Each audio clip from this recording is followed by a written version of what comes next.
Have you ever looked at your life and realized you didn't even recognize the person you've become? Not because you failed, but because life slowly erased pieces of you while you were just trying to survive. If you've been feeling that quiet disappearance inside yourself, this episode is for you. Identity loss doesn't vanish all at once. It fades through burnout, caregiving, heartbreak, responsibility, and seasons where you had to be strong instead of honest. And one day you wake up and realize you're gone. But God never loses track of who you are. Even when you can't feel yourself anymore, He's already guiding you back, piece by piece, moment by moment, until you start recognizing the person He made you to be. This is Faith Between the Lines, and I'm Scott. There are seasons in life when you don't just lose someone, or something, or a dream you were holding on to. You lose yourself. Not all at once, not dramatically, not in a way anyone else would notice. It happens slowly. It happens when you spend years being strong for everyone else. It happens when you carry responsibilities that were never meant to rest on a pair of shoulders. It happens when you pour yourself out faster than you can refill. It happens when grief rearranges your world so completely that you forgot who you were before everything changed. It happens when caregiving becomes your identity, when survival mode becomes your rhythm, when exhaustion becomes your normal.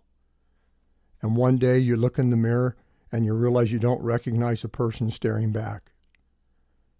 You've become the version of yourself that life demanded, not the version God designed. And that realization is painful, but it is also holy. Because it marks the beginning of a different kind of recovery. The recovery of your identity. The recovery of the person you were before the world asked too much of you. The recovery of your voice you silenced to keep the peace. The recovery of the dreams you buried to survive the season you were in. The recovery of the soul that has been waiting quietly for the one to come home. And here's the truth that matters most. God never lost sight of who you are. Not for a moment. Not through the grief. Not through the burnout. Not through the years of holding everything together. He has been guarding the parts of you that you thought were gone forever. And now He is gently leading you back to the person He created you to be. Identity doesn't return in a single moment, but there are signs that you are coming back to yourself. It doesn't rush in like a revelation or an announcement itself with clarity. It returns quietly, gently, in small, almost unnoticeable ways. It returns when you start caring about things you stopped caring about during survival mode. It returns when you feel a spark of curiosity after months of numbness.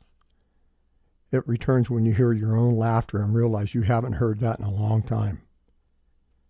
It returns when you say no to something that drains you. It returns when you say yes to something that nourishes you. And it returns when you feel a tug in your spirit towards something that feels like you. Identity comes back in the way you breathe a little deeper, in the way you stand a little taller, in the way you begin to trust your own voice again. And God is in every one of those moments. He is the one nudging you toward the things that bring you life. He is the one softening the places that became hardened by grief or exhaustion. He is the one whispering reminders who you were before the world asked too much of you. He restores identity the way dawn restores the world, slowly, softly, with light that grows so gradually you don't notice it at first. But then one day you catch yourself doing something you haven't done in years, something simple, something small, something deeply you, and you realize, I'm coming back. Not to who I was before the pain, but to who you truly are, the person God has been guarding, the person God has been guiding, and beneath every burden you carried. Identity recovery is not about returning the past. It's about returning to your God-given self. And that return is one of the holiest recoveries of all. And in life, your identity can get lost, and God can bring it back to you. Identity doesn't disappear in a single moment. It fades in layers. It fades when you spend years being strong for everyone else. It fades when you silence your own needs to keep the peace. It fades when you carry burdens that were never meant to be yours.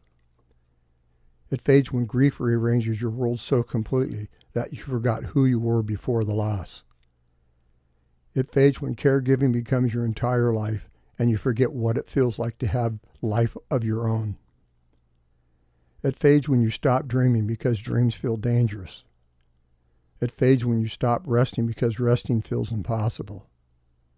It fades when you stop feeling because feelings feel overwhelming. Identity gets lost in the slow, quiet ways. We abandon ourselves to survive the seasons we're in. But here's the sacred truth. God never abandons the parts of you that you've forgotten. He holds on to them. He holds on to them when you're too tired to. He protects them when your life wears you down. He guards them when your grief tries to swallow them whole. And when the time is right, He begins to bring them back to you. Not all at once. Not in a way that overwhelms you, but gently, patiently, with the tenderness that honors everything you've been through. He brings back the parts of you that were buried under responsibility. He brings back the voice you silenced to survive. He brings back the dreams you tucked away for another time. He brings back the spark that grief tried to extinguish. God rebuilds identity the way a craftsman restores something precious, slowly, carefully, with reverence for what was endured. And as He restores you, you begin to realize something beautiful. You are not returning to who you were before the pain. You are becoming who you were always meant to be. The truer you, the deeper you, the more grounded God anchored you. Identity recovery is not about going backward. It's about going home. There comes a moment in identity recovery when you start to recognize yourself again. It feels almost like turning a corner in your own life. It doesn't arrive with fanfare. It doesn't announce itself. It doesn't feel dramatic. It feels familiar. It feels like catching a glimpse of yourself in a way that you haven't in years. It feels like remembering something you didn't realize you'd forgotten. It feels like coming home to a place inside you that's been waiting patiently for your return.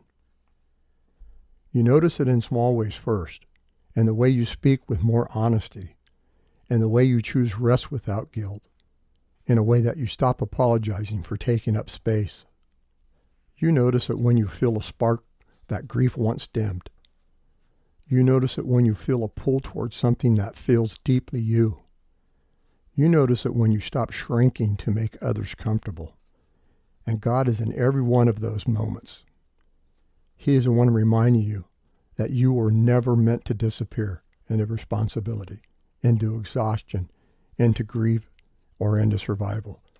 He is the one whispering, this is who you are, not the version shaped by loss, not the version shaped by pressure, not the version shaped by years of being strong, but the version He created, the one with purpose, the one with tenderness, the one with depth, with a soul that still reminds what it means to be alive.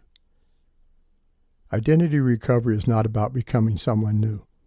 It's about rediscovering the person God has been holding safe beneath every burden you've carried.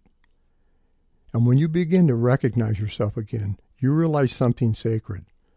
You didn't lose your identity.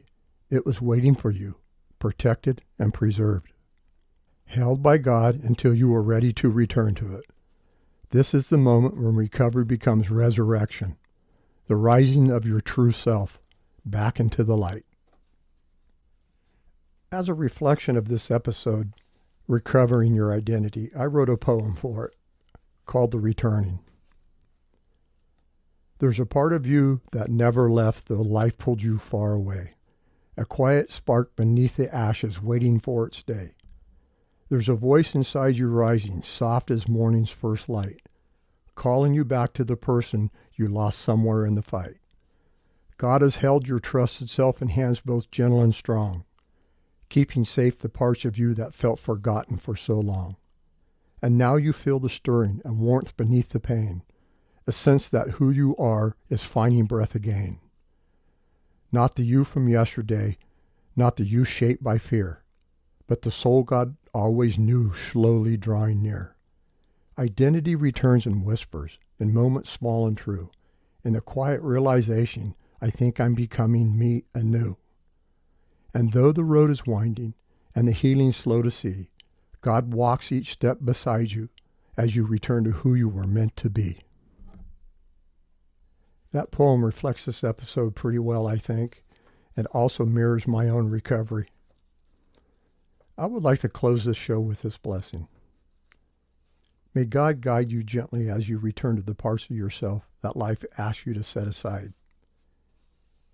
May He remind you that nothing true about you has been lost, only hidden, only quiet, only waiting for the right moment for you to rise again. May you feel His presence in every small spark of recognition, every moment of clarity, and every breath that feels more like you.